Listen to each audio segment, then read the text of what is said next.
Buenas tardes. Buenas tardes, noches ya. ¿Qué tal? Bienvenidos a este directo intersemanal, esta sorpresa que hemos preparado.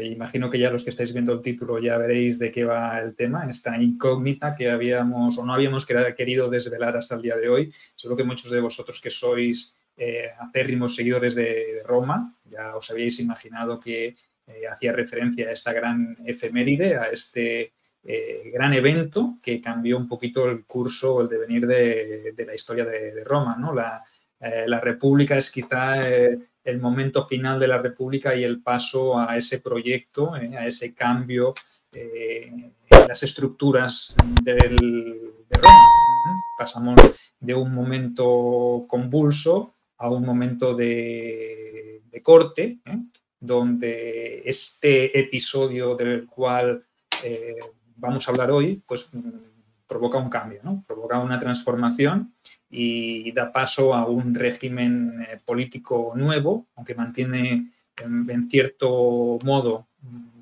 los pilares del viejo régimen, de esa república. Sí que es verdad que se empieza a coger forma de un imperio ya, ¿no? Son unas estructuras que se han ido estableciendo.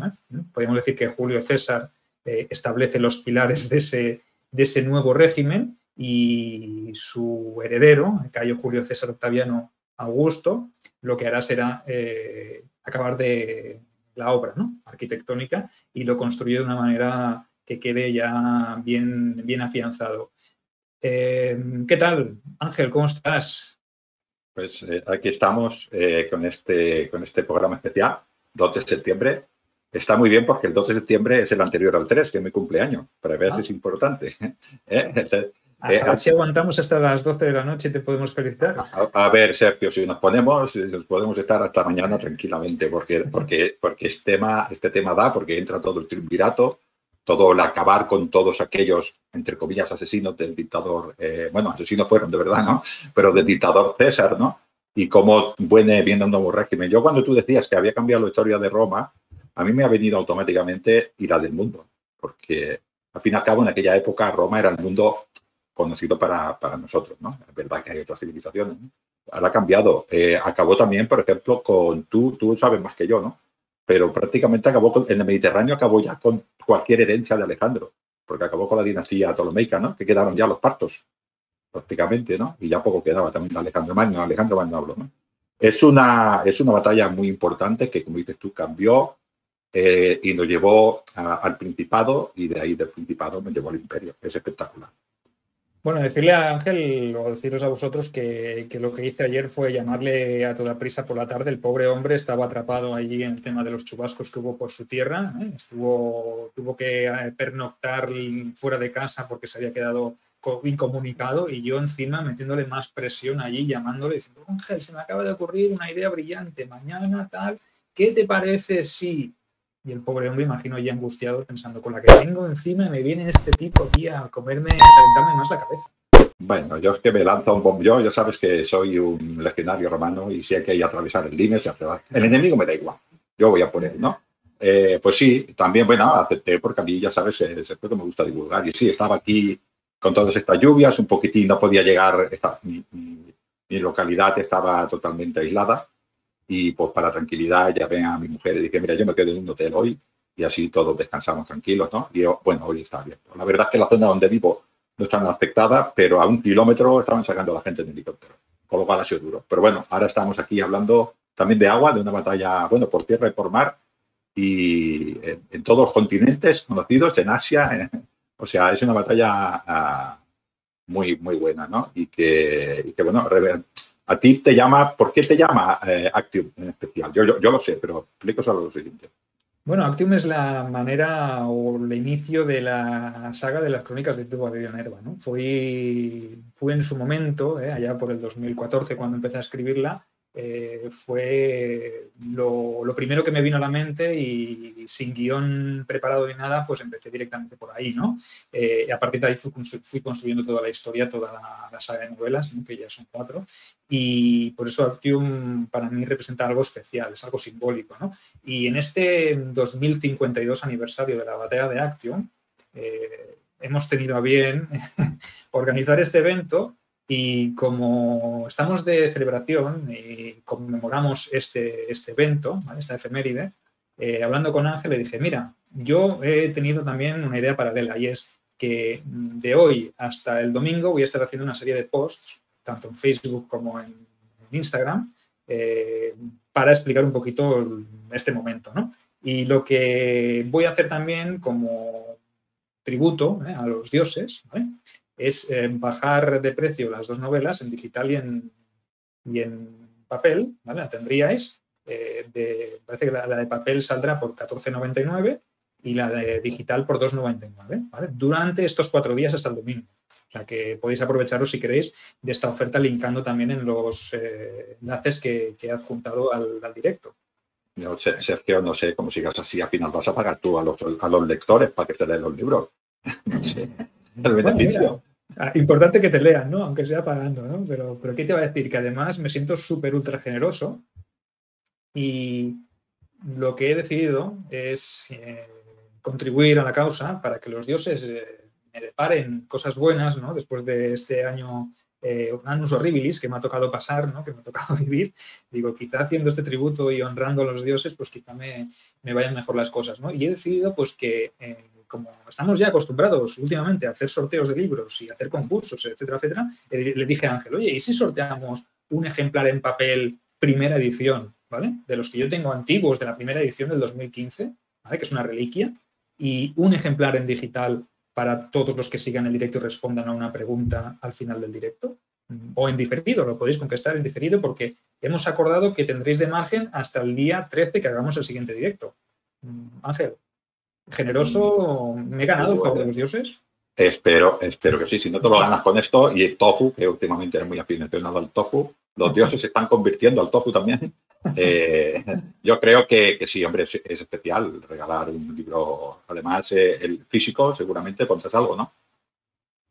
Sí, claro, el físico lo enviaremos dedicado. O sea, que es edición del coleccionista, ¿no? Este primer libro, esta primera edición de las crónicas de Tito Mariner, de la Misión de Sangre, quizá de aquí a 20 o 30 años, o póstumo, ¿no? Esté valorado y se convierta en una pieza de museo, ¿no? Ojalá pase eso, ¿no? Pero sí que es verdad que lo enviaremos dedicado al ganador, ¿eh? Habrá un ganador en digital y un ganador en papel. Eso sí, por favor, que sea de peninsular, como decimos siempre, ¿no? Más que nada porque si no nos va a salir, sí. La generosidad puede salirme muy cara, ¿no? Sí, ya me acuerdo, me has dicho un tiempo, no voy a decir el tiempo que me has dicho porque después nos reiremos. Me has dicho un tiempo para el programa, ¿no? Entonces, un poquitín para que los oyentes estén. ¿Hacemos la pregunta primero o la hacemos al final la pregunta, ¿no? Sí, esperamos, ¿no? Porque si acaso lo hacemos de algo de lo que hablemos en el directo de hoy. No queremos extendernos demasiado, a priori, pero ver dónde nos llevan los caminos. Yo hablo mucho contigo y sé que no te gusta hablar, te tendré que tirar de la lengua, ¿no?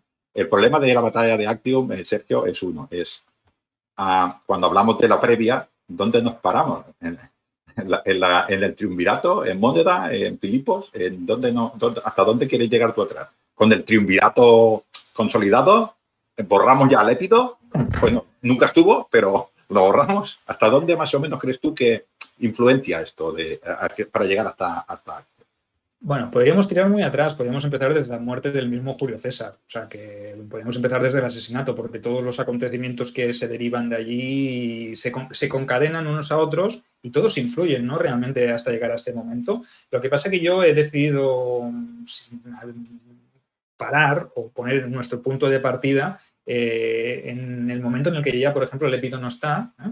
Y simplemente estamos en una república gobernada por dos hombres, ¿no? Por Antonio y por César, ¿no? Por Octavio César, Octaviano, como queréis que le llamemos yo. Si queréis, le llamamos César porque él heredó el título de César y es Cayo Julio César Octaviano, ¿no? Esto que dices quizás es más exacto, pero igual la gente lo conoce más por Augusto.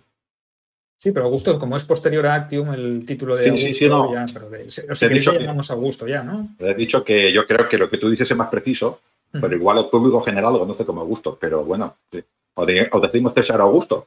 César Augusto, por ejemplo. Sí. Oye, saludamos a toda la gente que se nos ha conectado, que les damos las gracias por haberse conectado en este intersemanal. Tenemos a Gloria de Roma, aquí a Edu, ¿qué tal? Sí, porque también nos has atracado a ellos. Sí. Dice Edu, qué granujas, menuda efeméride, chicos, es una gran sorpresa. Bueno, Edu, yo te dije que estuvieras aquí, que te gustaría. Juan Camilo Seña Santos dice, buenas tardes, patricios, desde la provincia remota de Colombia. Vaya. Yo soy plebeyo. Yo soy plebeyo, el Patricio es él. A ver, Patricios, nos dice yo mismo también. O sea, ya nos tienen... Yo ya te dije, ¿qué te dije que te iba a hacer esta semana? Sí, igual me adoptas y me hago... Sí, sí. Lo veo. Te buscaré una silla en el Senado, ¿vale? En la curia. Y te adoptará, ¿vale? Tendrás que coger mi nombre. Tendrás que ser a partir de ahora Cayo Sergio Portux. Muy bien. Cayo, vale. Cayo. O quinto, lo que quieras. Sexto, que no sé cuál es tu nombre de... ¿Tu praenomen cuál es? Ya buscaremos uno. Pero tienes que ser de la Gen Sergio a partir de ahora. Sí, ya lo tengo claro. Sergio Portux lo tengo claro.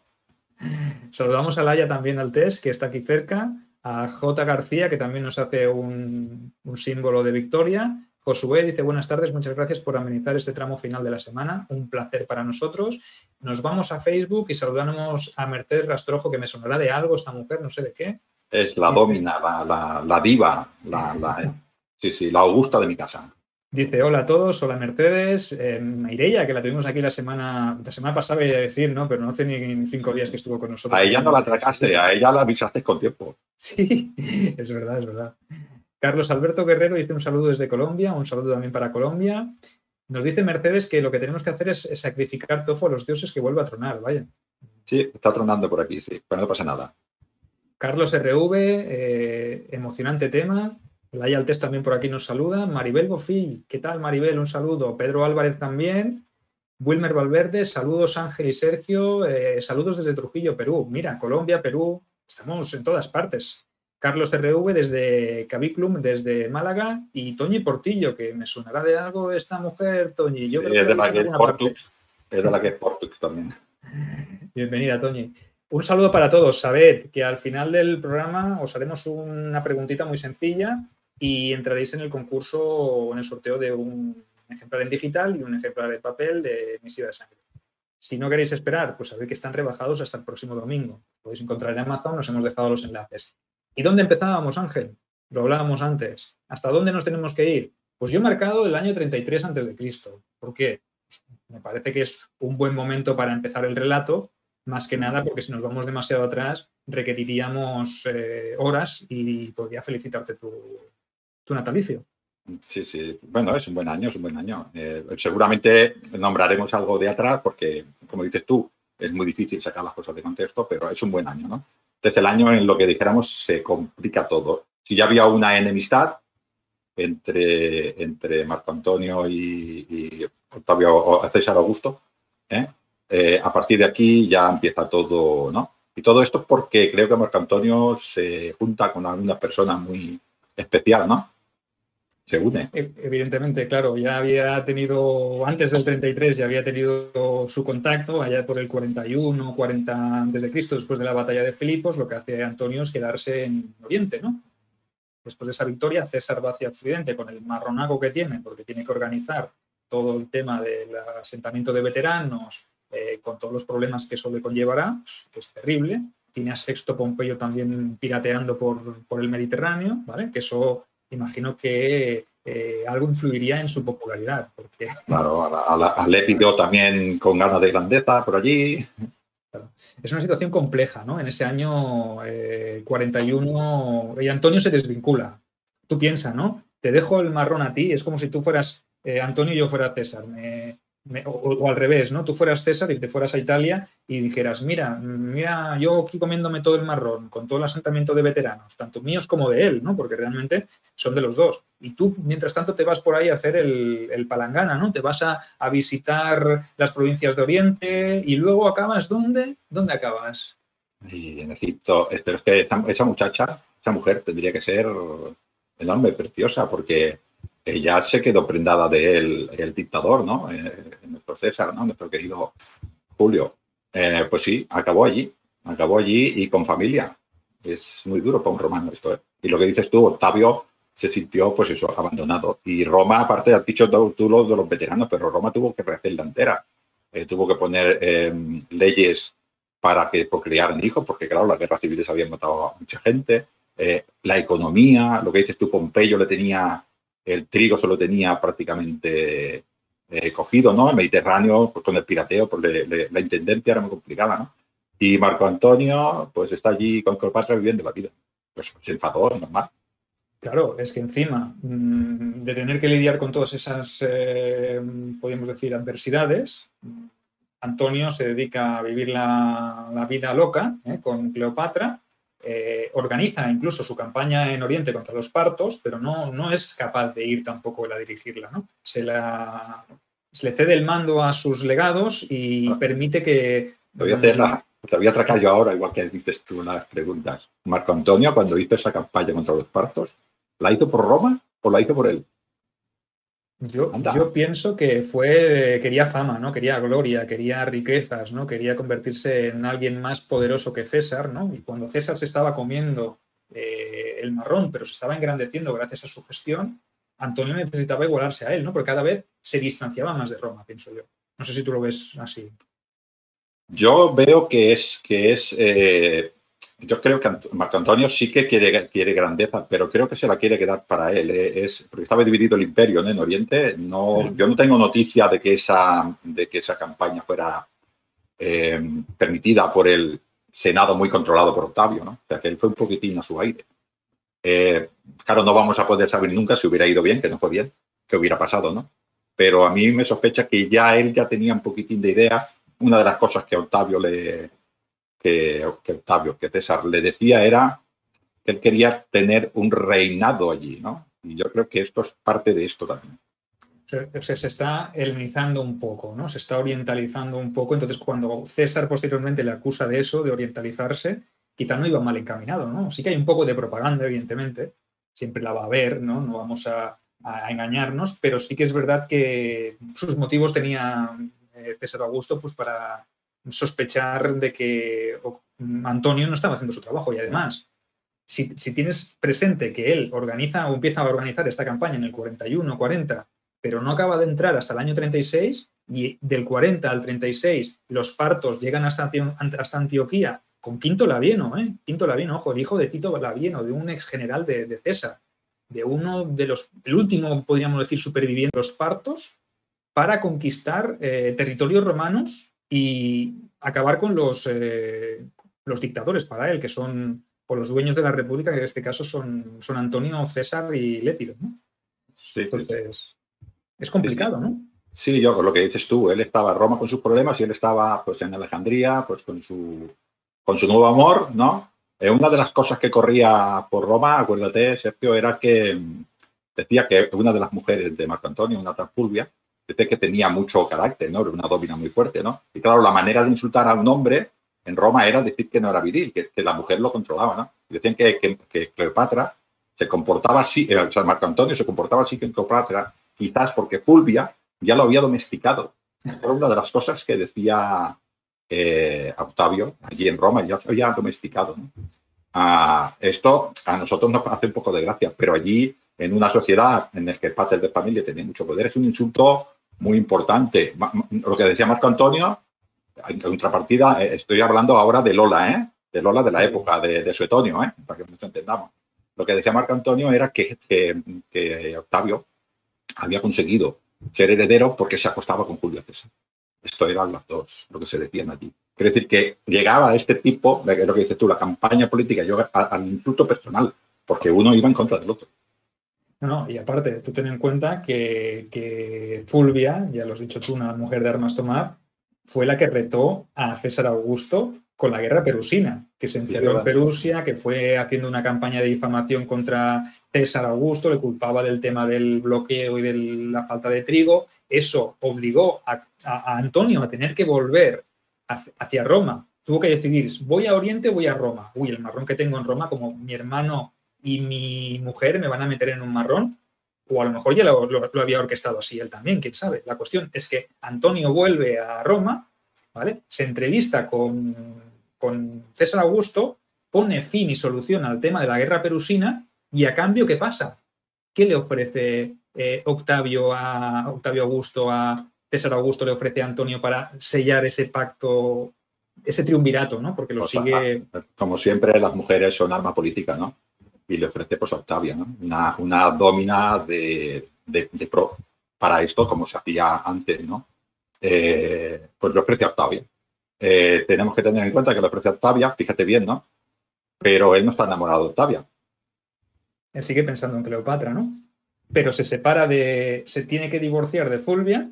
Muy bien. Se casa con Octavia a nivel político, porque es una estrategia política para que el triunvirato no se rompa, sí, pero sigue estando con Cleopatra, porque se va luego más adelante a Egipto y vuelve a dejar embarazada a Cleopatra. Esta Fulvia era de más tomar. Yo creo que Fulvia lo hizo, creo, Esto es su opinión, no sé si que Fulvia y el hermano lo hicieron por ellos propios. Creo que ¿sí? Marco Antonio, sí, porque él tenía, él tenía su poder, sus cosas allí en Oriente, él ya tenía su poder. Yo creo que él estaba más tranquilo con Cleopatra y si Fulvia no lo hubiera molestado, mejor para él. Claro, porque él estaba preparando ya su campaña contra los partos para empezarla y tuvo que decidir, me voy al tema de los partos, que está jodida aquella frontera por todas las incursiones de Pacoro, o sea, el hijo de Oro de II con Quinto Labieno, o me voy para Roma y resuelvo. ¿Qué es más importante para mí? ¿Esa frontera o mi socio de gobierno y la república en sí? Es que es un dilema bastante importante. Sí. Es probable que sí que le metieran en un marrón. Sí, yo creo que sí que le metieron en un marrón. Hubo allí, bueno, y hubo este intento de conseguir esta unión, ¿no? Con Octavia, que ya veremos que no dura nada, ¿no? Y como dices tú, nos vamos acercando al 33. Creo que tú has escrito un artículo, si no lo sacarás en estos días, ¿no? No quiero avanzarme tampoco, pero creo que Marco Antonio hace esta campaña contra la Partia. Mientras tanto, pues en Roma sus problemas y Octavio con sus problemas. No le va bien la campaña a la Partia porque un rey aliado, creo que es de Armenia, no le acaba de ayudar del todo. Y Marco Antonio hace, porque creo que es muy importante de esto para lo que pasó, ¿no? Y Marco Antonio, al año siguiente, hace una campaña contra Armenia, gana y celebra un triunfo. ¿Pero dónde celebra el triunfo? O sea, si ya estaba mal la cosa, estaba malita, es decir, ya me estoy quedando como poco romano, ¿no? Como pro-oriental, como que quiero constituir una corte helenística o lo que sea. Dice, si luego obtengo este triunfo, pues los cánones romanos, la tradición, las costumbres me mandan que un buen general romano lo que tiene que hacer es ir a celebrar el triunfo en Roma. Pienso yo. Eso se lo concede el Senado. Si se lo concede el Senado, celebra el triunfo en Roma, que el Senado en aquella época, por no conceder triunfos, tuvo algunos problemas. Pero en este caso, tenía que haber ido a Roma y no fue a Roma. Claro, porque a lo mejor le hubiese ido también, le hubiese resultado hasta favorable, ¿no? Para crear un clima de proximidad con su socio de gobierno después de haber desprestigiado y deshonrado a Octavia, ¿no? Que dices, hostia, es que encima que la tratas mal, que la tratas con desprecio, que no la dejas venir a Grecia cuando tú pierdes en Oriente, luego cuando haces la campaña, ¿qué haces? ¿Te vas a celebrar el triunfo? ¿A dónde? Ni más ni menos, que imaginaos, no sé. Dejemos un redoble de tambores. Chicos, videoyentes, ¿a dónde se fue el insensato de Antonio a celebrar el triunfo? Quizás recordarlo para que vean la ofensa, es que cuando tuvo el problema, para que veamos cómo estaba la cosa, cuando tuvo el problema en la Partia, creo recordar, Sergio, cuando tuvo el problema en la Partia, claro, desde Roma y desde porque vamos a darle refuerzos porque ha perdido muchos hombres. Y con ellos iba Octavia. Y él fue a por los hombres y dijo a Octavia, tú te vuelves para Roma. O sea, veamos el insulto que es eso. Estás casado, yo te he dado una mujer para tener un pacto, ¿no? Octavia, de mi familia, para que vayamos bien. Y tú no la rechazas. Te quedas con los refuerzos, sí, pero rechazas a la mujer y vuelves. ¿El insulto quién es? El insulto que es personal se convierte en algo personal. Yo veo aquí ya claro. Personal hacia tu socio de gobierno. O sea, en este momento Lépido ya no está, Lépido ya es un... Lépido no estuvo nunca, Sergio, no engañemos a la audiencia. Lépido estuvo allí, pero no estuvo. Físicamente ya ni está, ya no tiene elecciones, ya es el Pontifex Maximus que está allí exiliado en Circei, ¿no? Donde sea, ¿no? Y ya no cuenta. Entonces ya es la república pertenece a dos hombres, ya hay Oriente y Occidente, ¿no? Estamos en un equilibrio de fuerzas. La tensión es palpable, ¿no? Cualquier indicio o cualquier malentendido, cualquier enroce o cualquier mal rollo puede generar algo complejo que puede ser una guerra civil. O sea, imaginamos, ¿no? Sí. Ya podemos decir dónde celebró el triunfo si quieres, ¿no? Sí. Que fue nada ni menos que en la capital de Egipto, ¿no? En Alejandría. Celebró un triunfo de las religiones romanas. se celebró fuera de Roma. Esto claro, tendríamos que ser romanos de esa época para entenderlo. Es un insulto total, pero ya no es Augusto, ahora ya es a Roma. Los dioses, ya los dioses de Roma, claro. Todo. Correcto, correcto. Es para mí, bueno, yo no alcanzo a entender, he intentado entender siempre a Antonio, ¿no? El por qué reacciona de esta manera y por qué, aunque sea una pataleta de niño pequeño, ¿no? De decir, o incluso he llegado a plantearme, joder, a lo mejor es que estaba realmente influenciado o muy, muy locamente enamorado por Cleopatra o de Cleopatra y no entendía la gravedad de semejante acto, pero yo imagino que tendría un estado mayor, ¿no? Unos legados, unos generales, unos tribunos, etcétera, etcétera. Todo su estado mayor que le diría, pero a ver, pedazo de... ¿Y qué haces yéndote a Alejandría a celebrarlo? ¿Ves a Roma? Entrégale este triunfo al Senado de Roma y al pueblo de Roma. Cuando Octavio fue allí al Senado a declararlo enemigo público número 1 y darme dinero para más legiones, una cosa que dijo fue que quería hacerse rey y hacer un reino en esa parte de Oriente, ¿no? Y esta actuación obedece a esto. Es que no puedo tener otra explicación, es que si no... O sea, ¿tú vas a provocar una guerra con esto? Sí o sí. Es que no puedes ofender a los dioses de Roma. Augusto se enfada, pero es que ofendes al Senado, al pueblo. Imagínate el pueblo de Roma, esperando, ¿no? Es complicado entenderlo, que se vuelvo loco, debería estar muy enamorado, muy, no sé, es que no se explica, es que es perder el norte, estamos hablando de un aliado de Julio César, de la mano derecha hasta que llegó Octavio, ¿no? Bueno, de hecho, que era la mano derecha porque murió siendo la mano derecha. Es difícil entenderlo, como luego lo voy a repetir, el amor lo puede todo, te vuelve ciego y se vuelve ciego.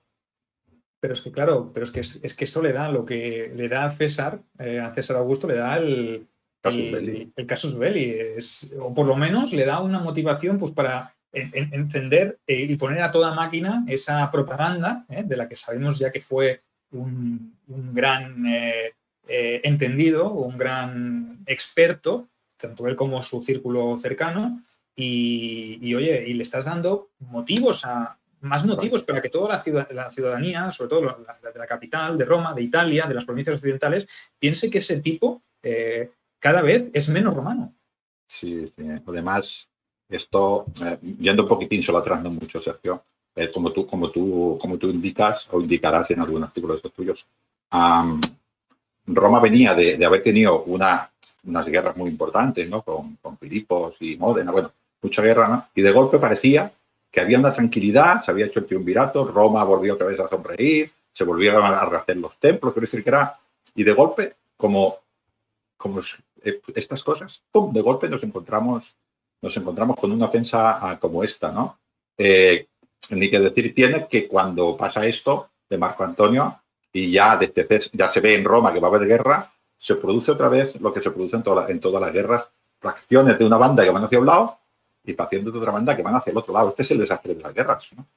Fue gente hacia el otro lado. Los cónsules, por ejemplo, de Roma, los 2 cónsules de Roma, abandonaron Roma y se fueron al bando de Marco Antonio. O sea que, no sé, es todo muy complejo, son lealtades familiares, debe haber algo ahí que yo me pierdo, ¿no? Porque a mí me parece que Marco Antonio se ve muy claro que quería hacer un reino separado de Roma en Alejandría, ¿no? Y esto algunas familias de toda la vida de Roma lo aceptaron y fueron hacia él. Sí. Yo pienso que es un error, pero es también un error a nivel global, ¿no? Como tú dices, de provocar un cisma, ¿vale? Y obligar a la gente a posicionarse, ¿no? Porque realmente lo que estás es obligando a que cojas un bando. Lo más sencillo hubiese sido pensar que todos los habitantes de Roma y de Italia pues verían aquello como una ofensa. Y es que Antonio tampoco estaba haciendo nada para arreglarlo. Porque es que además, por si eso del triunfo de Alejandría no hubiese sido suficiente, al cachozoquete, ¿vale? No se le ocurre otra cosa que luego hacer una cosa más atroz todavía, ¿no? Que para mí es, ¿cómo diría? ¿Cómo lo podríamos definir sin que suene, vamos, ¿cómo lo diría? Es una cagada máxima, ¿vale?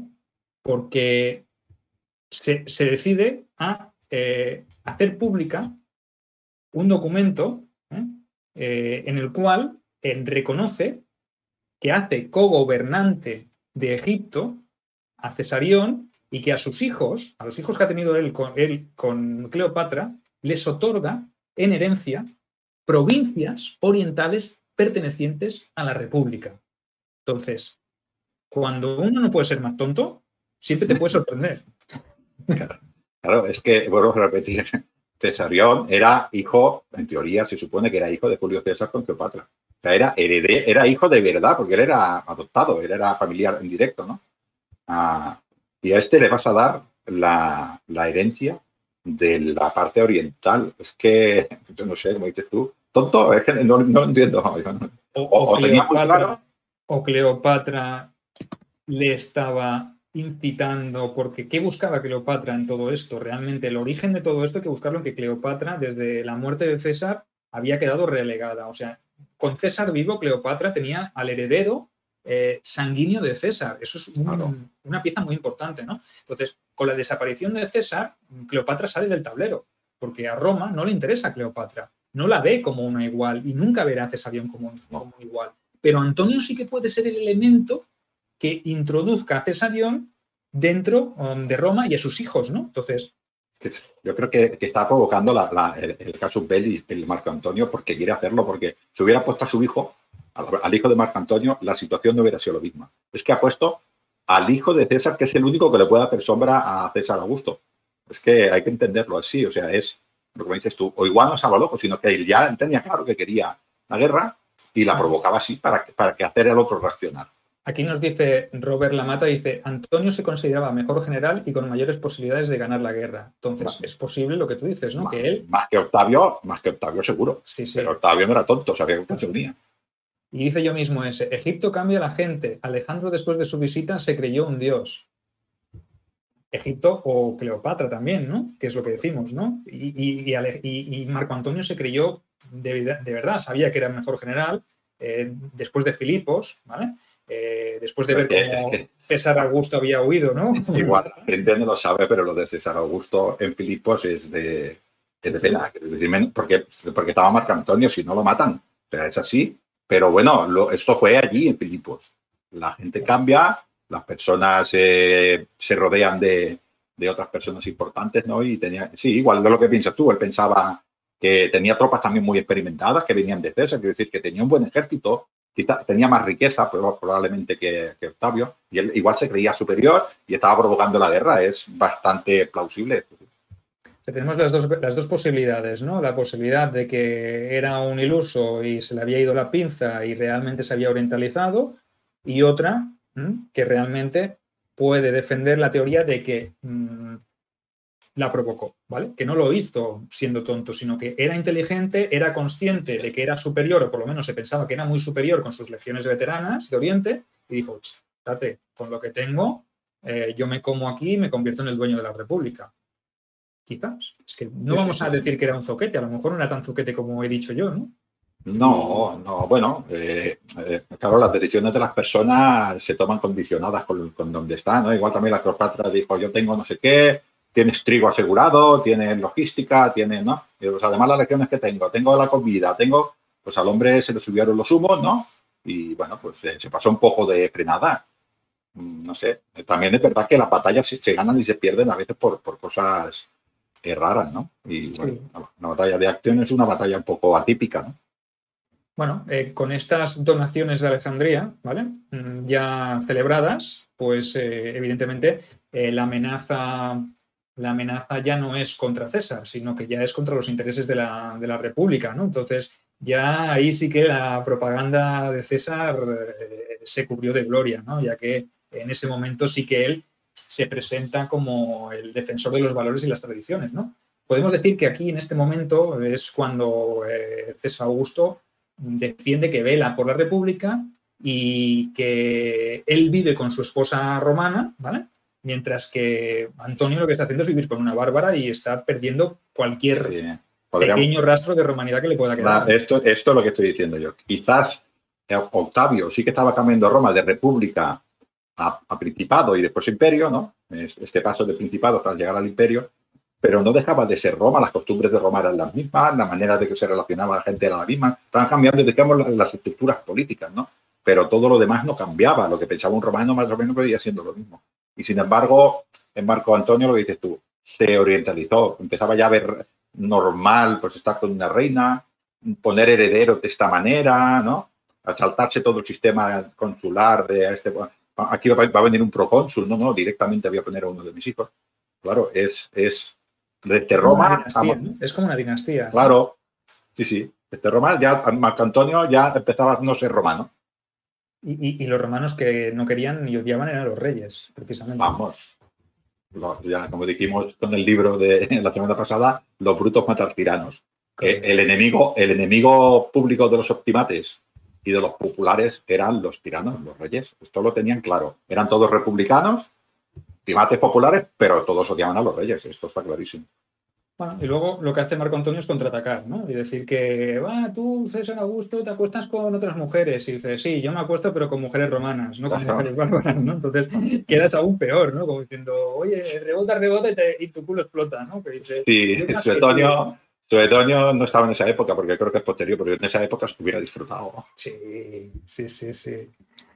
Bueno, ya lo tenemos todo, ¿no? Ya tenemos ahí el caldo de cultivo y tenemos el momento propicio para que César Augusto, declare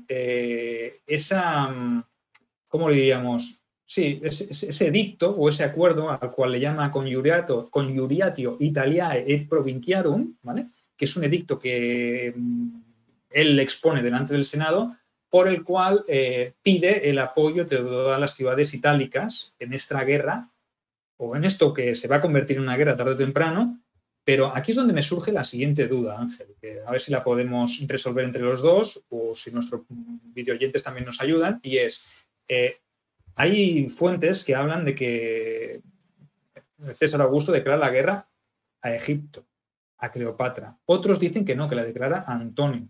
Entonces, la duda surge, ¿César Augusto lo manipula todo para hacer una guerra contra un extranjero sabiendo que Antonio se va a meter por medio, se la puede declarar en cualquier momento? ¿O la declara directamente a Antonio? Para que no busca una guerra civil, ¿no? Ya hemos hablado, yo creo que sí. Ya hemos hablado muchas veces de la astucia de Augusto. Roma había sufrido muchas guerras civiles. Esta es la cuarta, ya creo, de ese siglo, porque anteriormente, pero bueno, ha sufrido muchas guerras civiles. Para Augusto era muchísimo más fácil decir, declaro la guerra a un país extranjero que es Egipto. Evidentemente Marco Antonio va a venir por mí, que le declaró la guerra a otro romano y otra guerra civil. Él no quería que eso fuera una guerra civil, él quería que fuera una guerra de Roma contra un país extranjero. Esto es una jugada política genial. Yo creo que él dice, voy contra Egipto, pero él sabía que iba contra Marco Antonio, porque, claro, ahora decir allí otra guerra civil en Roma, después de todo lo que había pasado, que llevaban 5 o 6 añitos de paz un poquitín seria, claro, es muy duro también para decir que yo creo que es una maniobra política de Augusto. ¿Y qué me dices a eso que hace antes de la Conjuriatio? Que entra en el templo de las Vestales en Roma, coge el testamento de Antonio, que yo no entiendo qué hacía el testamento de Antonio allí, y un testamento en el que pone... Bueno, sí, allí es donde se guardaba, pero se lo tenía que haber llevado, es verdad, sí. Claro, y si tú eres Antonio, vas a dejar ese testamento ahí poniendo que dejas todo. A ver, hay mucha gente que yo también pienso, a ver, maestro de las conspiraciones y de las conjuras, ya me gusta todo eso. Entonces, ¿no llevaría por casualidad César Augusto su propio testamento de Antonio redactado, oculto en su túnica, cuando entró y vulneró lo más sacro que era el templo de las Vestales? Ojo, se dice pronto, si Antonio se le fue la pinza a César Augusto entrando en el templo de las Vestales, me parece también una impiedad, ¿vale? Una ofensa a los dioses y a Roma. Es que vamos a un pequeño kick con Augusto. Augusto tiene muy buena fama. César Augusto tiene muy buena fama. Pero fue a Roma con legiones. Acuérdate, cuando después de lo de Modena se presentó allí contra el Senado con legiones a Roma. Lo de las Vestales. Metió gente armada en Roma, en el Pomerium, que estaba totalmente prohibido. O sea, Augusto tiene su cosa. Es un animal político, pero para conseguir sus objetivos también le daba un poquitín lo mismo la cosa, ¿no? Y lo supo vender muy bien. Eso de las Vestales, yo diría que casi al 99% tiene razón. Lo puso él. Hombre, pero le sirvió para tener la lealtad de toda Italia, incluso de las colonias donde había asentado a veteranos de Antonio, ¿no? Que en ese momento dijeron, uff, Claro, estamos aquí en Italia, tenemos nuestra tierra y ahora nos vamos a complicar la vida por Antonio. Uf, si yo soy veterano ya y estoy jubiletas. Venga, bueno, viva César Augusto. sí, Todo bueno, por Roma. hubo un poco de todo en las legiones. Es verdad que al principio hubo bastante, al principio, cuando se declaró, a Marco Antonio tiene mucho ejército también, una burrada de ejército. Sí, Al principio, hablo, luego ya veremos que se irá complicando la cosa. Pero al principio tenía bastantes lealtades. Me imagino que los hombres, claro, tú ahora ponte en un romano, ahora hablamos de un legionario romano profesional, ¿no? Que lleva 20 años en el ejército. Pues este hombre ha luchado con César, ha luchado con Marco Antonio, igual ha luchado alguna batalla con Octavio, ¿no? Pero respeta a Marco Antonio como general, porque Marco Antonio es un general muy importante, ¿no? Y cuando él está y Marco Antonio se levanta, pues en principio dice, este es un general ganador, a Octavio me lo quiero mucho, pero va a perder. Pues prefiero quedarme con Marco Antonio. Muchos se van. Muchos lo que hacen en ese momento es coger muchos senadores, gente importante, se va hacia Oriente, hacia Antonio, porque Antonio ya está moviendo tropas. Antonio ya está trayendo sus legiones de la frontera del Éufrates, está movilizándolas y las ha llevado hasta Grecia. O sea, que imaginaos, él ya ve, antes de que se le declare la guerra, él ya sabe que va a haber una guerra. Corrígeme si me equivoco, porque lo digo porque igual es un punto. Corrígeme porque yo de las fechas me pierdo un poco. Yo creo que Octavio, a través del Senado, acuérdate, ¿no? Atacó en Módena, fue en contra de Marco Antonio, ¿no? Atacó Motina, allí, tal cual. Motina, ¿no? Sí, Motina, sí. Fue él con las tropas del Senado, que casualmente murieron los dos cónsules, se quedó el pretor solo. Bueno, sí, es igual. Casualmente.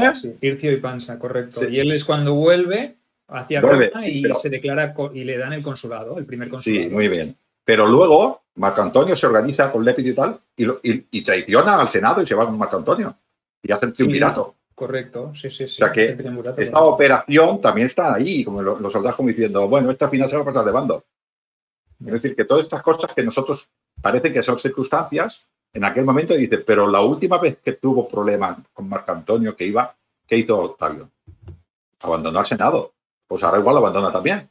Pero decir que todo esto pesa en los hombres, porque los legionarios que había en esas legiones, creo que eran 8 que iban hacia Roma, igual eran los mismos que había en el bando de Marco Antonio. Pues, ¿cómo van a martonarlo? ¿No? Porque le lían ganador. Y una cosa que te pregunto ya para rizar el rizo, ya como diciendo, a ver, ¿tú piensas que en este momento, cuando ya se está fraguando, ya se huele, se percibe en el ambiente la guerra, ¿tú crees que César Augusto ya está pensando en lo que va a hacer después? ¿En lo que va a montar después? ¿Tiene idea de lo que quiere producir, lo que quiere montar? ¿O es de momento vive al día? ¿Cómo lo...? Es difícil esta pregunta, es más una especulación, pero... Yo sí, es una especulación. Yo creo que es un digno heredero de Julio César y yo creo que tenía bastante claro, los Julios, tenía bastante claro lo que querían hacer. Yo lo tengo claro. Vamos, yo creo que sí. Lo que pasa es que fue más inteligente, quizás, que Julio César, y dijo que él tenía que capotear un poquitín con el Senado, ¿no? Hacer esto de la zanahoria, ¿no? Pero yo creo que lo tenía claro, porque quiere decir que lo que hizo se improvisa. Esto tenía que estar muy pensado. Que Roma es otra, ¿eh? Mira, leemos un par o tres de comentarios que tenemos aquí en Facebook, para no dejarlos muy atrás. Y nos vamos a la guerra. Mireia Gallego nos dice, a Alejandro Magno le pasó lo mismo que se orientalizó.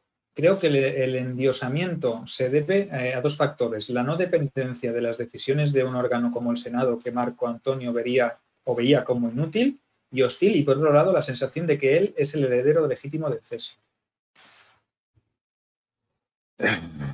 Y Cleopatra por ahí también con sus... ¿no? Claro, es que él está allí y prácticamente en Oriente se comporta, no hace caso al Senado, se comporta pues como un dictador absoluto, por no decir un rey.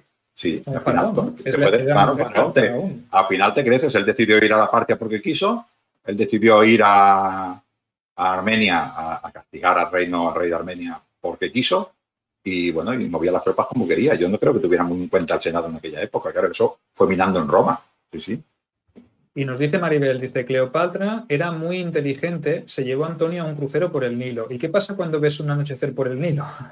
Que te enamoras. Estaban locamente enamorados, ella era una mujer muy inteligente, se dice que no era hermosa, pero su belleza interior volvió locos a los hombres muy poderosos. Y en esta pregunta, y aquí me surge otra pregunta y otra duda, porque para eso estamos aquí, para hacer hipótesis, porque nos encanta, ¿no?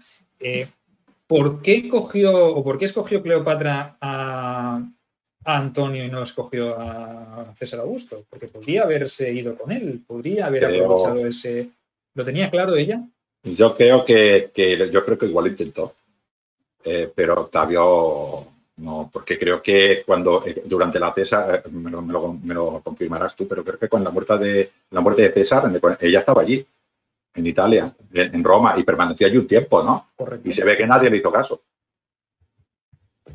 O sea, vio ya cómo era el joven César sí. Octavio, ¿no? César Augusto, ¿no? Ya sabía que no tenía nada que hacer con él y que no estaba hecho de la misma pasta que César ni que Antonio. Vio en Antonio quizá algo más moldeable, ¿no? Algo que le podría favorecer más a ella, ¿no? Yo creo que sí, porque, bueno, lo demuestra.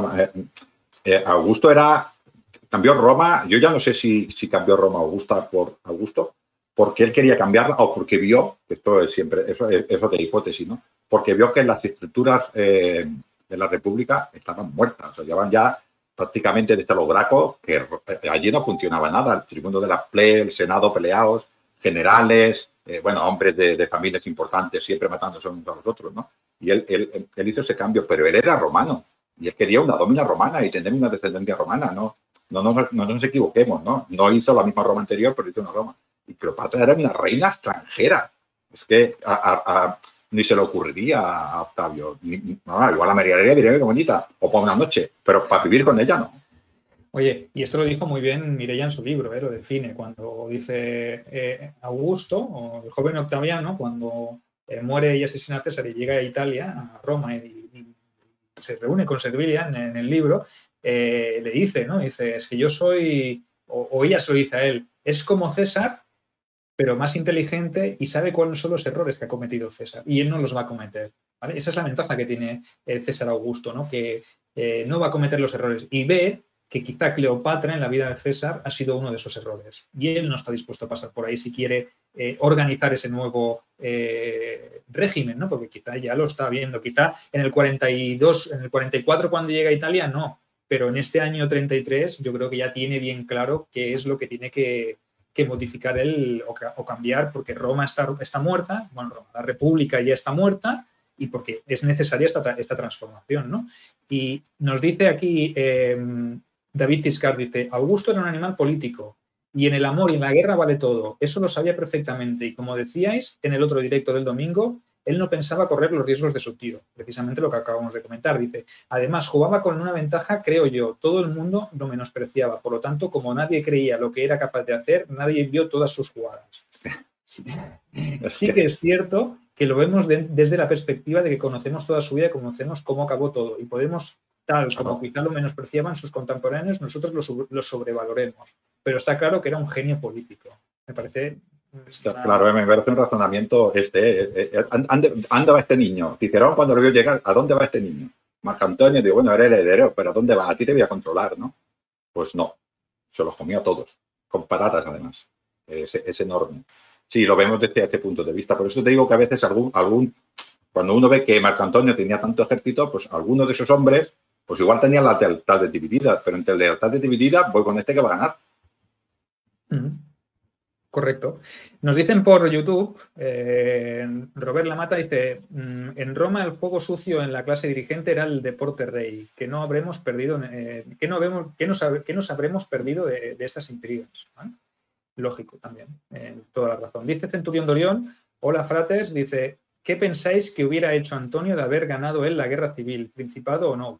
Esto ya es ucrónico total, pero luego lo explicamos. Nos lo dejamos para el final esto, ¿vale? ¿Qué pasará después de Actium? ¿O qué podría haber pasado si en Actium los papeles se hubiesen intercambiado? Luego te lo respondemos y si no, nos lo recuerdas. Y nos dice yo mismo ¿y por qué Marco Antonio se quedó con las provincias de Oriente y porque Marco Antonio se quedó con las provincias de Oriente y estaba más cercano a ella también?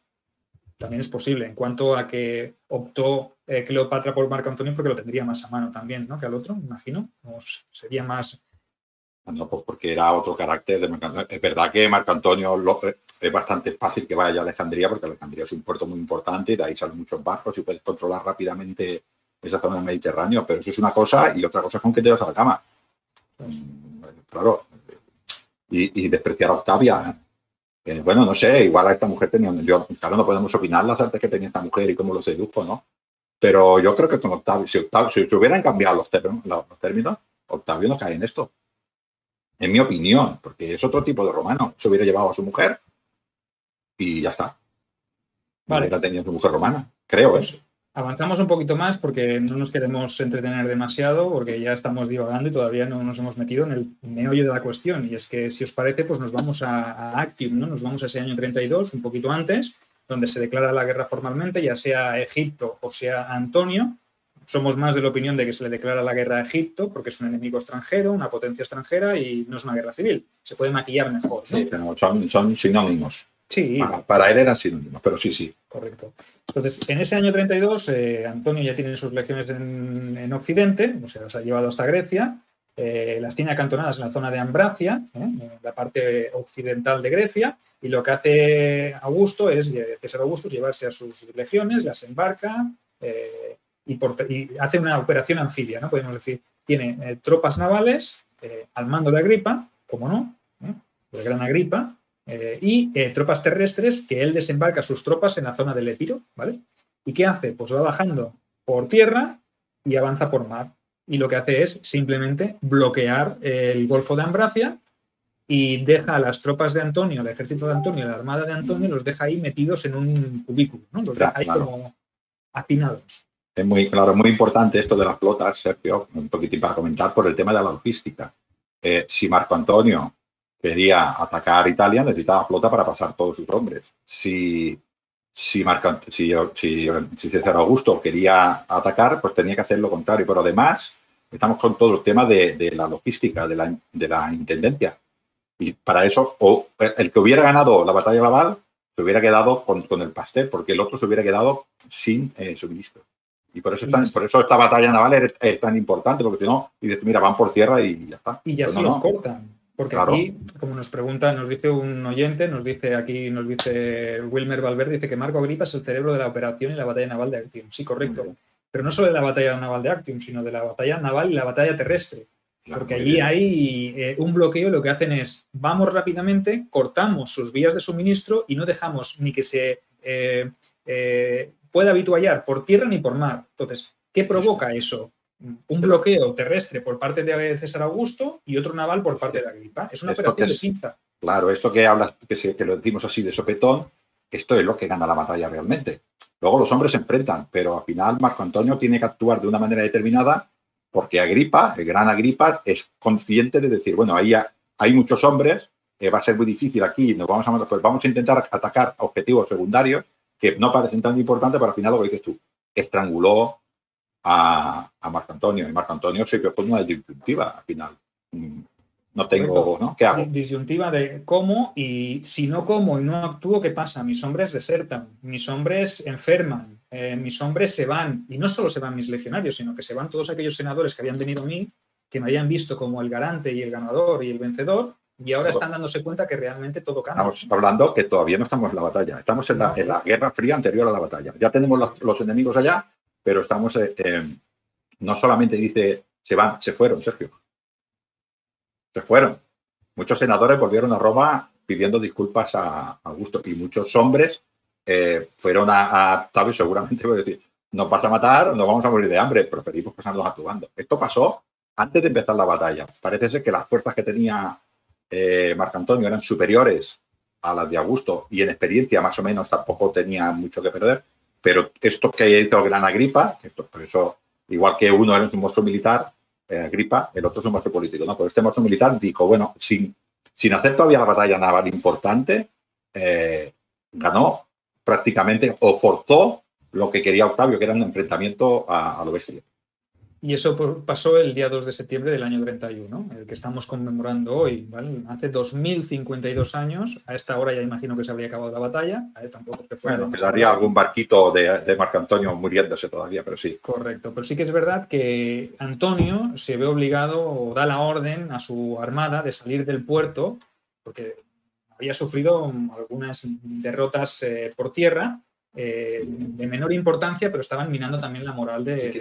Quizás no hemos dicho lo de la disyuntiva, es cierto, que él tenía el ejército, dijéramos, en Grecia, creo que estaba por Corintio, no me acuerdo, y tenía la flota allí. Y tuvo que decidir a cuál de los dos, dijéramos, abandonaba.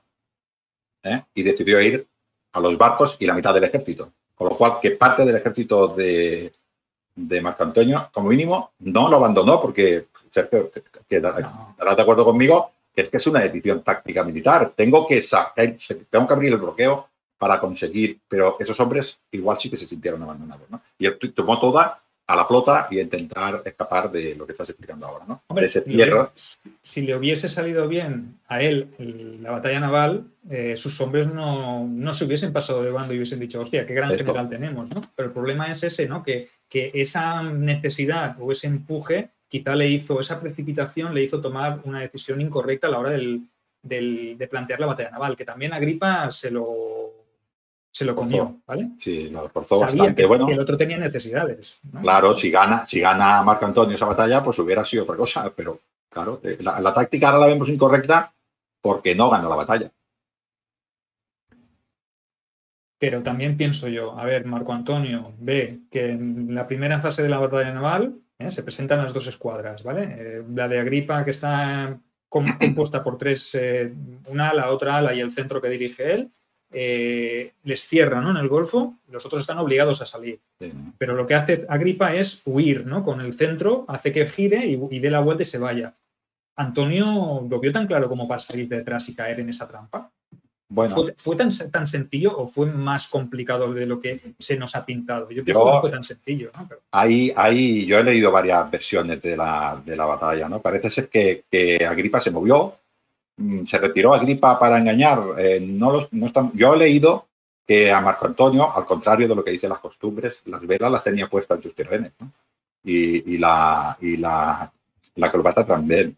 Si hubiera soplado viento, estos barcos se hubieran ido, porque claro, al remo no pillas un barco de vela, esto está clarísimo, ¿no? Yo creo que es que Marco Antonio lo que quería era escapar con el máximo número posible de tropas, y al ver que te lo digo que es lo que creo yo, que Agripa perfectamente pudo haber hecho esa maniobra, ¿no? O una maniobra al final es consecuencia de la otra. Cuando el otro intentó buscar para huir, el otro dijo, me tengo que mover para pillarlo, ¿no? La cosa es que se dio, esa posición se le dio muy favorable para Agripa, ¿no? En cuanto a que pilló bastante descolocada a la tropa de Marco Antonio. Pero yo creo que la pilló descolocada porque estaban huyendo, no porque estaba planteando una batalla. ¿Me explico? Te entiendo. Es una posible hipótesis. No estuvimos, ojalá hubiésemos estado allí para decir, ¿pero qué está haciendo este? ¿Para qué va para allá? ¿No? Hostia, es que ha visto un hueco y se quiere ir, ¿no? Claro. Y aparte, si luego ves que Cleopatra con la flota egipcia lo que hace es hacer lo mismo, huir, marcharse, aprovechar ese hueco para marcharse, claro. Entonces dices, una cosa lleva a otra, ¿no? Es lo que hablamos del efecto pánico, ¿no? Claro, el Marco Antonio tira hacia Agripa, el otro de abajo, no me acuerdo cómo se llamaba, lo tenía por ahí apuntado, Socio, tira hacia el otro lado y al final lo que hace, la parte del bloqueo romano del medio, es la que se debilita, ¿no? Y huye por medio, la Cleopatra, no huye por, ¿me entiendes? Con lo cual, esta maniobra que hace Agripa es para provocar, que puede ser, o es porque Marco Antonio quiere un poquitín debilitar el centro para que por allí puedan huir Cleopatra, evidentemente él, pero el máximo posible de barcos. Tú dices que tú crees también que él le facilitaba la huida a Cleopatra. Yo creo que Marco Antonio quería huir. Yo creo que Marco Antonio no quería la batalla, quería huir. Vale. Creo, entonces, porque es que era lo suyo. Si él huye con el máximo posible de barcos y se une a su ejército, pues al final, bueno, la batalla se hace otro día. Él vuelve a Egipto con toda su tropa y se hace otro día. Pero claro, por otra parte, te planteo otra duda estratégica. Si se va a Egipto con Cleopatra y deja a su ejército de tierra en Corinto. Pues que, claro, se fue porque se quedó. ¿Cuánto quedaron de barcos? Creo que quedó un tercio de la flota y muchos de esos barcos eran barcos comerciales que iban con el oro, para que nos entendamos, con el tesoro, ¿no? Por lo cual, aunque hubiera ido por sus hombres, que los hombres quedaron abandonados. Ahora, si él huye de allí, y yo que sé, ahora digo una burrada, ¿no? Y pierde 10 barcos y se queda con toda la flota, pues hombre, al final, no. Es que perdió la batalla, pero perdió la guerra, que lo perdió todo allí. Es una buena hipótesis, ¿eh? Mira que yo no me la había planteado, ¿no? Pero es verdad que sí que tiene su lógica, ¿no? En ese momento, decir, intentar salvar el máximo para pelear mañana. A lo mejor para él Actium no era una batalla definitiva. Claro, no hemos hablado, Sergio, por ejemplo, de los barcos de Marco Antonio, eran auténticos, bueno, no todos, pero había auténticas fortalezas que prácticamente las tropas de Octavio tenían barcos más pequeños y era muy difícil atacar con ellas. Eran más lentos, pero bueno, ya sabemos que estas batallas son, por mucho que piense la gente que es espolón contra espolón, son muy raros. Una Liburna, que es un barco muy rápido, coges un Quinquerren de esto y ya le puedes dar la Liburna al Quinquerren. Quiere decir que se hunde la Liburna y el Quinquerren dice, parece que me han dado. Es como un camión pegándosela contra una furgoneta. Por mucho que envistas, se hunde el que embiste, ¿no? En este caso. Claro, luego estás arriba en una posición dominante tirando artillería y quiere decir que Marco Antonio en este aspecto, él vería sus opciones. Vamos a ser serios, Marco Antonio era un gran general, que parece que sea un patata. Yo no sé si políticamente actuó bien antes, pero los campos de batalla era un buen general, ¿no? Y él vería que podía huir. De hecho, creo, no te puedo fiar de los números, pero creo que los que hacían el bloqueo eran 400 barcos y Marco Antonio tenía alrededor de 200 y se escaparon 70. Bueno, esto parece que es una burrada, pero hombre, contra 400. Según las fuentes clásicas, 400 de la armada de César Augusto contra 500 de Antonio. Ahora, de esos 500, ¿cuántos eran barcos de guerra? Claro, y luego quemó muchos barcos también antes de entrar a la batalla, ¿no? Quiero decir que antes de empezar, sí que es verdad que no salió con toda la flota. Le faltaba tripulación y lo que hizo fue quemar los barcos para que no se los cogiera el enemigo. Claro, pero eran muchos mercados. Quiero decir que barcos de guerra de verdad y tal, por lo que yo, ya sabes, Sergio, como esto de las fuentes, ¿no? Pero que era minoritario. Es verdad que eran barcos más preparados para la guerra, porque los romanos tenían algunos más pequeños.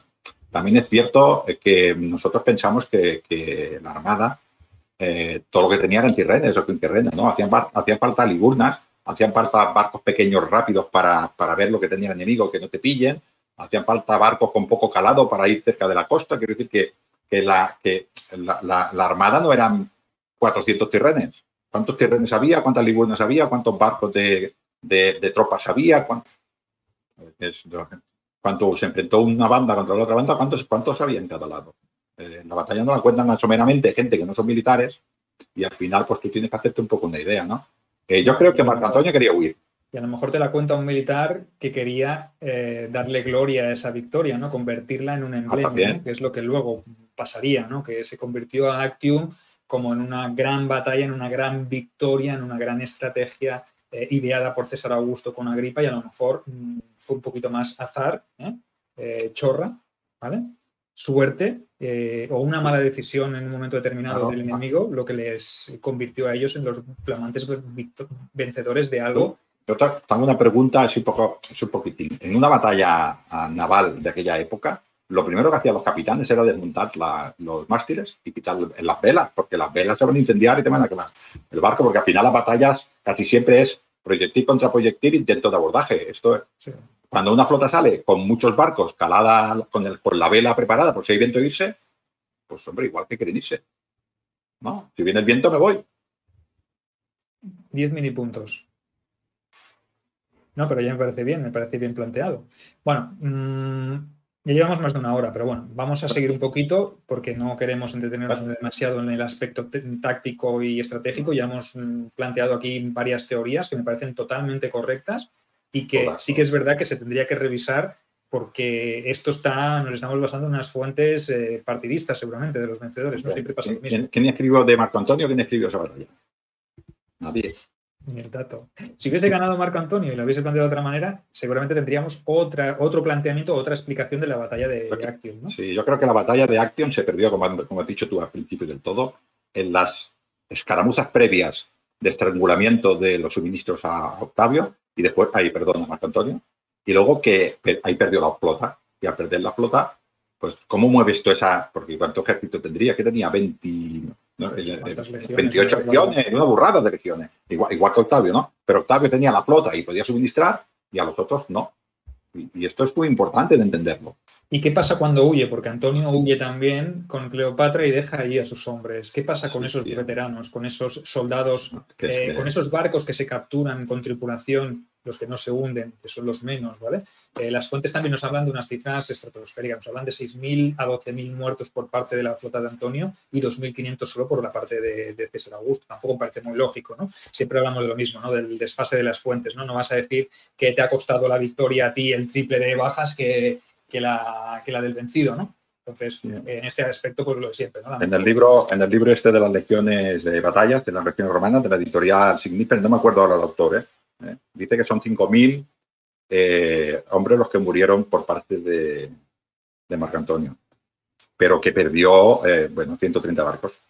Enviaron 30 o 40, los demás pues los perdió y se quedó con 70 barcos, teniendo en cuenta que muchos de esos 70 barcos eran egipcios, no eran romanos. Con lo cual perdió la flota y ahí perdió prácticamente la guerra, porque luego ya, lo que dices tú, partió hacia, claro, las tropas que había dejado allí Marco Antonio fueron las tropas de Octavio hacia ellas y no hubo batalla. Pues sí, realmente todo decidido en ese momento y César Augusto, vencedor, ¿vale? Sin prisa, ¿vale? Porque tampoco le interesa perseguir porque sabe que Marco Antonio, por mucho que tenga dinero, no tiene hombres, ¿vale? Él tiene ahora la lealtad de esos hombres, que esos hombres le pedirán clemencia, ¿vale? Y le pedirán pasarse su bando porque realmente verán, primero, que su general se ha ido y les ha dejado, o lo interpretarán así, ¿no? Porque realmente no comprenderán por qué Antonio ha hecho eso y les ha dejado allí, ¿no? Un buen general, un buen comandante romano tiene que morir con sus tropas, ¿vale? O tiene que batallar con ellos hasta el final. Voy a sangrar yo, Ángel, por un tipo que a las primeras de canto se ha peinado y me ha dejado ahí tirado. Publio Cándido Craso, que dijo: me junto contigo, por favor. Y el Augusto dijo: pues mejor que ganar una guerra sin morir ningún romano, porque vuelvo a repetir, yo estoy convencido de que él no quería una guerra otra vez civil.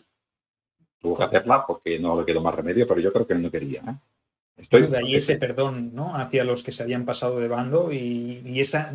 Porque si él hubiese matado ahí, masacrado a los vencedores, a los vencidos, hubiese quedado su imagen muy maltrecha. Claro. Y él necesitaba una imagen limpia para lo que vendría después, ¿no? Imagino. Sí, yo creo que es eso, y también un poquitín imitando a César, ¿no? Que también es bastante magnánimo en este aspecto, ¿no? Tampoco hizo demasiadas cabechinas a Augusto. Bueno, de hecho, lo aceptó todo. Luego se encontró con el problema, ya sabes, Sergio, que no sé cuántas legiones son, 50, ¿cuántas? No sé. Había todas las quedó él. Casi 60 y claro, y tuvo que empezar a hacer sus reformas, etcétera, ¿no? Que luego, pero ahí antes de acabar, ya tuvo que empezar a hacer. Sí, de hecho, lo que hace es irse hacia Oriente, rendir muchas ciudades, que se pasen a su bando, exprimirlas, coger tributos para coger a esos veteranos y poderlos asentar, ¿no? Parece que son casi 40 legiones que tuvo que licenciar. O sea, y empezarlas a asentar ya.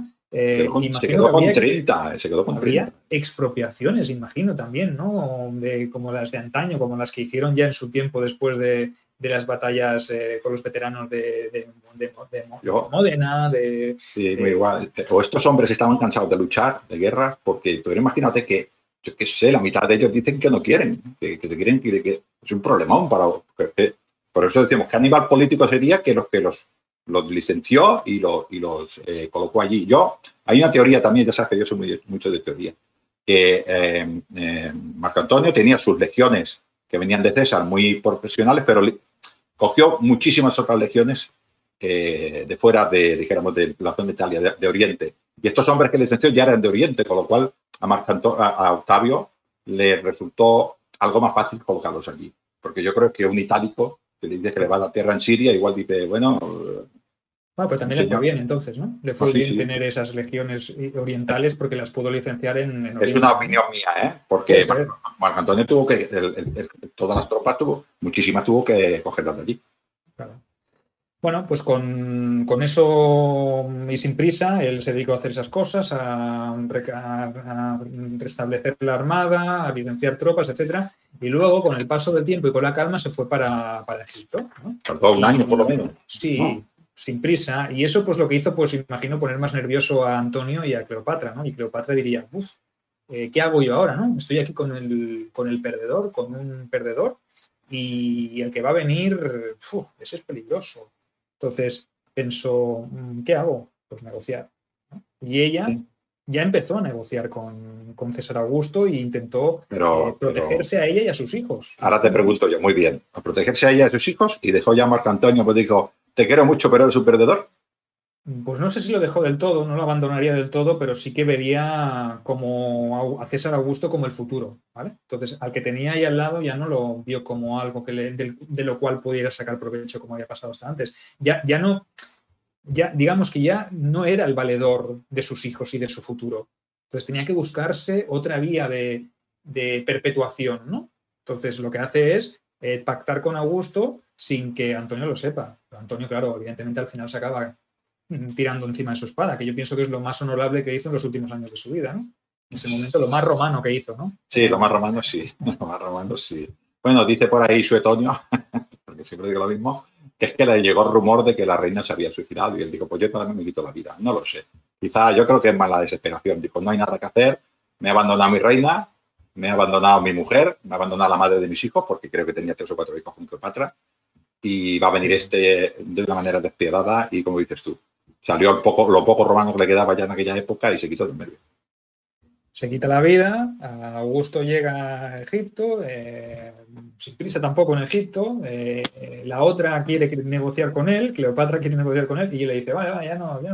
Ya nos veremos en Roma paseando el triunfo, sí, así veladamente. Una semana le da cuando acepta entrevistarse con ella. Y en ese momento, ante esa pasividad y ante ese acto, ¿qué piensa Cleopatra? Este tío no va a pactar conmigo nada. ¿Qué va a hacer conmigo? ¿Para qué me quiere? Estamos hablando de que Cleopatra es la reina de Egipto, de la dinastía ptolemaica, y es la ama y señora de Egipto. Y llega un hombre allí, se sienta seguramente en su palacio y dice, voy a ver qué vista más bonita tengo. Y aquella, oye, hazme caso. Y aquel dice, quita, que yo estoy ahora para cosas más importantes. Es un desprecio muy grande. Es decir, ya hablaremos de ti. Pues si es la persona más importante. Esto hay que tenerlo en cuenta en la psique de Cleopatra. ¿Y qué puede pensar ella en ese momento? Este tipo lo único que quiere es exhibirme por las calles de Roma, Vamos, pues como ha exhibido a otros. Eso lo hubiera hecho. Creo recordar que se llevó cadáver.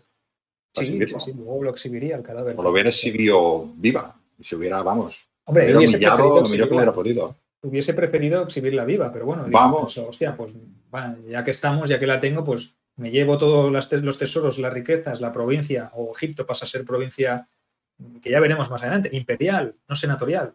Sí, tío, yo en prefecto ecuestre, tío. Nada de procónsul, para que no llegara ni un procónsul. Es que, ojo, para que no fuera un procónsul que ya era cónsul, que ya era senador. No. Un ecuestre que no hacía falta. Es increíble. Esta es una táctica, es una jugada brillante de César Augusto. Lo borda con esa división de provincias entre las que tienen imperio y las que son senatoriales. Y que hay que recordar también a los videoyentes que Octavio fue muy fiel y fue muy compasivo, muy magnánimo con sus tropas, pero con los hijos de César y los hijos de Marco Antonio. A Cleopatra Selene la casó con Juba II, Dejó que se casara con Juba II de Numidia. Sí, pero los otros tres hijos pasan por la piedra. Claro, los hijos, sí. O sea, que quizá Cleopatra, de haber sabido que iba a matar a sus hijos, quizá no se hubiese suicidado, ¿no? Haber dicho, oye, pues paso la vergüenza de que me pasé por Roma, pero mis hijos siguen vivos, o los acabará matando y me matará a mí también. Es un dilema, Es de pensar una cosa que yo no sé qué pasa, Sí que es verdad que Roma hizo muchas cosas con reyes, ¿no? Pero antes y después es cierto que los humillaba, los hacía pasar por allí, pero luego les daba un retiro relativamente bueno en una villa, los dejaba allí olvidados, ¿no? Y estas personas, bueno, pues vivían en un olvido, pero vivían como reyes, ¿no? Es decir, un poquitín como en Versalles, ¿no? Bueno, yo te mando, pero vivo en Versalles, ¿no? Con lo cual, no sabemos qué intención, si Augusto lo hubiera matado, ¿no? O lo hubiera dejado olvidada en algún sitio, porque, por ejemplo, creo recordar, corrígeme, que Lépido, por ejemplo, cuando le hizo aquel desaire, tampoco lo mató. Le dijo, va, vete para allá al olvido y ya te morirás solo, ¿no? Y luego lo hizo volver a Roma y el hombre murió en Roma y ya está. O sea que realmente, si no hubiese considerado que fuera una amenaza, quizá no la hubiese matado. Simplemente se hubiese conformado con exhibirla como un trofeo. Yo me quedo Egipto, tú eres la reina sin Egipto. Y ahora te vas a la villa de... Sí. Te vas a la villa de Capri, donde te vas a Pompeya a vivir bien. A Pompeya, ¿no? y claro, y él... Esto no lo podemos saber. Evidentemente, luego nos plantea la pregunta que nos planteaban antes, que era ¿qué hubiese pasado, ¿no? Si Antonio hubiese ganado en Actium? O si hubiese vencido en esa guerra, ¿no? Hagamos una pequeña ucronía, ¿no? ¿Qué hubiese pasado? ¿Se hubiese creado un principado?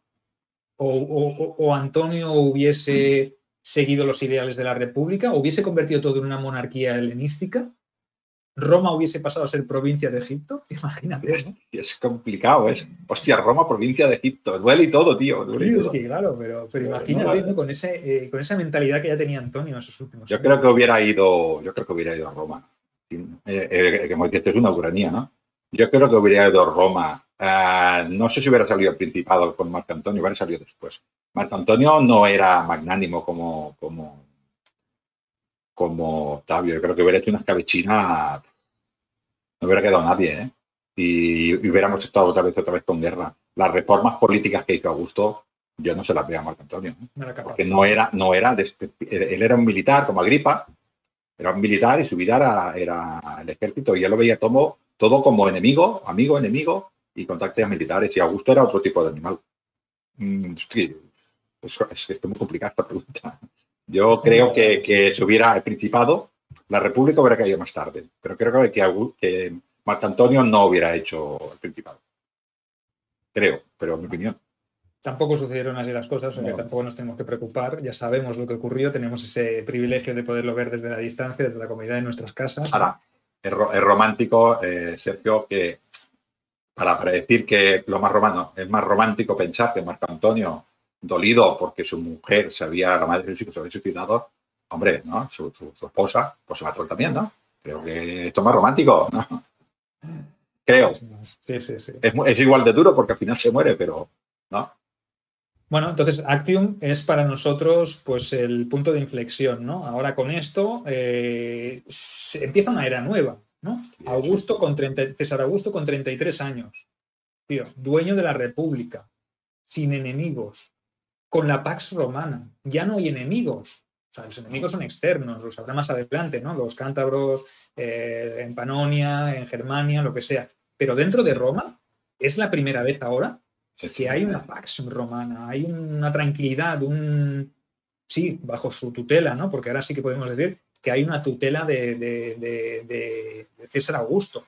Y no tardarán mucho a que le declaren Pater Patriae, Princeps, Augusto, le empiecen a dar cosas. Primos inter pares, ¿no? Se lo dan. Se hace con la censura, se hace con la tribuna potestas, o sea, se aparece el tribuno de la plebe y será él será que hace directamente. Vamos a hacer con todo el poder. En pocos años, ¿no? Realmente será como algo que irá concadenando una cosa tras otra, ¿no? Evidentemente no será un proceso sencillo ni fácil. Pero... No, tuvo sus problemas. Sí. Empieza a repartir también otra jugada maestra, Sergio, cuando empieza a repartir las lecciones en provincias imperiales y luego al Senado le dice, para que veas que me acuerdo de vosotros, también os voy a dar provincias pacificadas, ¿no? Que no tienen legiones, son las que se las da. Esta es la excusa, está pacificada para que no tengáis ejército. Que son las menos, correcto, pero las que controlo yo, las que tienen Imperium, las provincias imperiales o con Imperium son las mías, donde hay conflictos, donde yo tengo cantonadas a todas y cada una de las legiones. A todas. Es su mando, es el Imperium. Él tiene el mando sobre todo el ejército, claro, 28 legiones, 30 que quedaron después de esto, creo, a poco tiempo. Todas al mando de Augusto, del Imperator. Pues claro, el Senado, pues creo que hacía caso. Además, él depuró también a bastantes senadores que eran díscolos y al final quedó un Senado pues bastante propicio a Augusto, porque recordemos que se hizo censor y el censor era el que decía el que se podía presentar a las elecciones, por lo cual el que él no quería. Luego se hizo también la tribunicia potestas y tenía derecho a veto. Y por lo cual, cónsul como 8 o 9 veces seguidas, ¿no? ¿Vale? Es el récord mundial. Sí, récord mundial, que antes entre consulado y consulado tenían que pasar, me parece que en 10 años, ¿no? 10 años, sí. Bueno, entonces... Pasaban cosas raras, pero en principio eran 10 años. Sí, pero que era lo normal, lo que establecía la República. Entonces, cuando tú ya te declaras cónsul anualmente, ya quiere decir que luego obtienes la tribunicia potestate, ¿vale?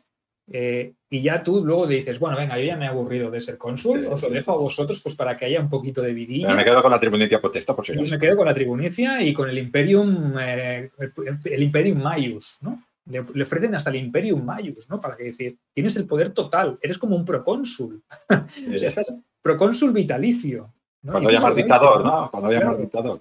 Él no se llama dictador, no comete el error de Julio César, pero en el fondo es eso, es el Imperium que deja pasar. Luego el juego que para mandar en una provincia tenías que haber sido cónsul para tener un proconsulado, ¿no? Entonces, claro, había que bailarla para poder tener en una provincia, había que ir pasando por consulados, porque si no, o sea, que todo este juego que hizo, y luego el otro juego también muy importante, que a veces se nos olvida, es el subir esta clase ecuestre que estaba pidiendo derechos, que le apoyó mucho seguramente económicamente para todas sus campañas, y esta nueva clase social con mando a los pretorianos, con el mando, bueno, ¿no? con el mando de Egipto, con algunas prefecturas pequeñas que había por allí por los Alpes, consiguió que esta clase se hiciera potente, entonces se equilibró un poquito también el poder de los senadores. O sea, es un animal bastante político y todo fue gracias al punto de inflexión, creo yo, y yo creo que tú también, de Actium.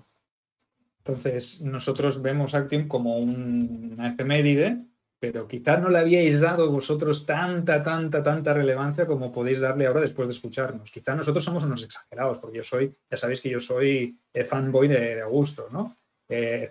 Aquí nuestro compañero es más de Trajano, pero cada vez le está cogiendo más el gustillo a Augusto. No, hombre, es que yo, claro, no se puede comparar las épocas. Claro, Augusto es un pedazo animal político en la época que encontró y Trajano en la suya.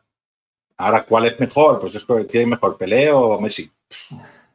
No, si no han jugado juntos ni a la misma liga, tan siquiera. Pues esto es complicado, ¿no? Bueno, yo creo que militarmente Trajano es un animal. Sí.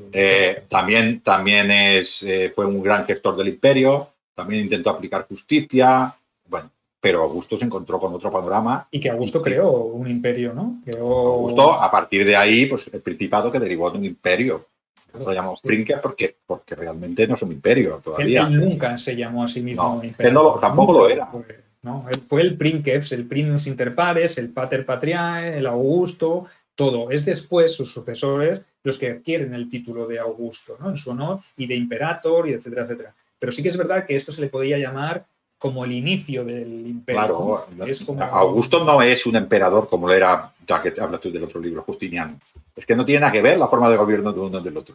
Es que no tiene nada que ver, pero ni tan siquiera tiene que ver con Diocleciano, ni con Constantino. Es otra manera es otra manera de poder, con un respeto, con un control, pero con un respeto a esas instituciones antiguas, a ese pretor. O sea, había una especie de equilibrio. Él estaba arriba con el control, pero dejaba hacer también, ¿no? Quiero decir que, bueno, ahora es verdad que a partir de ahí, poquito a poquito, pues vamos de esa república rancia, entre comillas, a un imperio más conocido.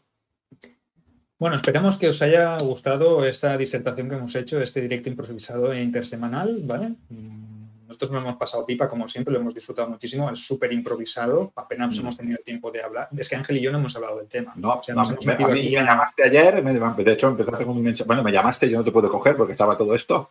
Luego quedamos, hablamos y dijimos, pues adelante. Y hoy, pues, a 5 minutos antes. 5 minutos. Pero bueno, será que no nos gusta hablar. Correcto. Recordad el tema del sorteo. ¿Vale? El sorteo, recordad. Dos ganadores. Vamos a hacer un sorteo doble. Misiva de sangre, versión premium inicial, la primera edición en papel, y misiva de sangre en digital. Sorteo nacional, ¿vale? Peninsular, lo que decíamos siempre. Y os vamos a hacer una pregunta bastante sencilla y os daremos de margen hasta el día 13, hasta el próximo directo, en el cual resolveremos el sorteo del libro de Servilia, los dos, que también es uno en papel y uno en digital, que nos facilitó en este caso Mireia Gallego, y el día 13 también os daremos de margen para que respondáis a la pregunta que os vamos a hacer para sortear un ejemplar de mis libros, ¿vale? La respuesta, como siempre, como dice Ángel, en YouTube, por favor, cuando se acabe el directo, ¿vale? En Facebook la podéis dejar aquí en el propio vídeo y la podéis responder. En YouTube, cuando queráis responder por YouTube, cuando acabe el directo, cuando se cuelgue el vídeo en el canal en diferido, allí podréis responder a la pregunta que os va a plantear ahora mismo Ángel. Sí, la pregunta es la siguiente y es muy concreta. Hemos hablado en el programa de las esposas oficiales, de las esposas de Marco Antonio. Las hemos nombrado. Que voy a dar un dato, son 3. Pues esta es la pregunta. ¿Cuáles son las 3 esposas de Marco Antonio de las que hemos hablado en este programa? Sencillo, facilísimo. Recordad, hasta el día 13. Tengo que decir que del libro de Servilia, del directo de Servilia, nos han caído un montón de personas que han concursado. O sea estamos súper contentos. Ya os haremos los envíos a partir de cuando yo vuelva de mi retiro, de mi exilio en Capri, ¿vale? Pero tengo que deciros que si queréis aprovechar, los que no queráis esperar hasta el concurso, sabed que hasta el domingo Misiva de Sangre en Amazon lo tenéis a precio reducido en versión digital a 2,99 o en versión papel a 14,99. O sea que si queréis tirar y empezar la lectura de la tetralogía de momento, ya sabéis, y empieza con Actium. O sea que... Sí. Vuelvo a repetir la pregunta, ¿eh? Sergio, perdona, vuelvo a repetir la pregunta. Son 3 mujeres, porque Marco Antonio tuvo más, 3 mujeres de las que hemos hablado en el programa que han sido esposas de Augusto. Esta es la pregunta, ¿eh? De las que hemos hablado en el programa.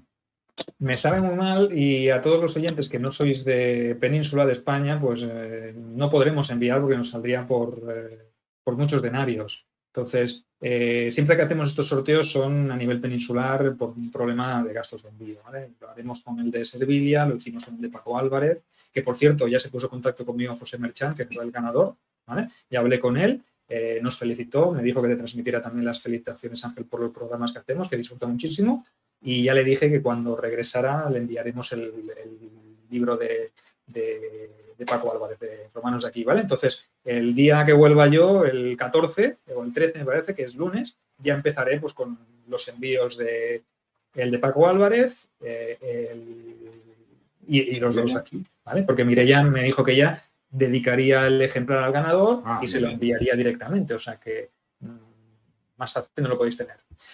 Bueno, nos despedimos. El día 13, recordad que tenemos el siguiente directo, domingo 13, con Carlos de Miguel y Edu de Gloria de Roma, Edu Ortiz, y hablaremos de tu querida Roma del Ocaso. Del Ocaso, sí, creo que nos quedamos, quiero recordar, hace tiempo ya en Decio, ¿no? Sí.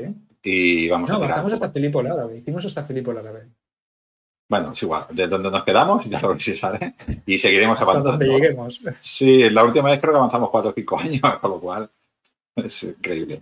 Da mucho, da mucho. Bueno, es una época que duele un poco, pero ya estamos cerca de que se empiece a solucionar, con lo cual me reanimará un poco el ánimo. Bueno, aprovechamos para saludar a todos aquellos que os habéis conectado un poquito más tarde, que hemos visto que os habéis ido incorporando. Nos hemos saludado a todos para no cortar el ritmo del programa. Daos por saludados y si no nos habéis visto desde el principio, pues sabed que ahora se colgará el programa en diferido tanto en Facebook como en YouTube, ¿vale? Podréis vernos en el canal y podéis retomar el hilo conductor del programa. Esperamos que os haya gustado. Nosotros lo hemos pasado pipa, pero claro, nosotros siempre nos lo pasamos pipa. O sea, sí, yo me lo paso pipa. Yo me lo paso con pipa, con una peruleta, con un labio. Yo no tengo problema. Bueno, Ángel, pues nos vemos el día 13. El día 13. A las 17:30. Volvemos con el directo del Ocaso de Roma. Disfrutad, sed felices y quién sabe lo que puede pasar la semana que viene. A lo mejor también hacemos un intersemanal. No creo, pero nunca se sabe lo que puede suceder. Sí, tiene mucho tiempo libre. Hasta luego. Cuidaros mucho. Un saludo a todos. Buenas noches.